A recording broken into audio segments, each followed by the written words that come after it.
Well, there's so many people suffering and struggling under these false allegations, especially over here. For instance, I was under an indication of emotional child abuse, so I couldn't work around kids because I was a nurse. And I couldn't even work at a fabric store until I was cleared of these emotional child abuse indications. So I had to go through another CPS hearing that cost, probably a $1,500 day. The transcript was $675 just to get it. And these transcripts were gold, but I was exonerated twice from back-to-back indications.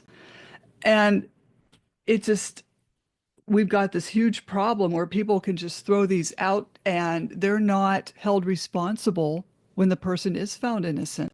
No, I mean, like I said, there's nothing to lose by making a false allegation. Everything to gain. If you've got what you want, and that will typically mean majority care of the children, there's very few disadvantages to making a false allegation. I mean, I can't think of a single situation where I've been in where an allegation has been dismissed, where there's ever been a penalty for someone. Not one. I mean, perhaps at most there'll be the whole very British and mild ticking off by the judge where they'll tell you that you shouldn't do that. Just wagging their finger at you. That's the worst that comes of it. But the potential gain for someone making false allegations, well, the sky's the limit. And even though a parent is cleared, the judge will not put you back to 50-50 shared.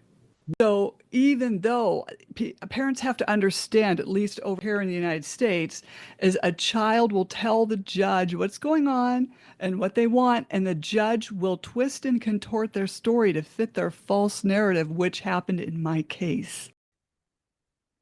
Oh, that's And so sad. you just say there were allegations because it's own inference. And then there's the impact of a parent outside the court because they're dealing with more of that without smoke, no smoke without fire people who are happy to tar bait people based on allegations. Just because the court didn't find it and just because the police didn't investigate didn't mean it didn't happen.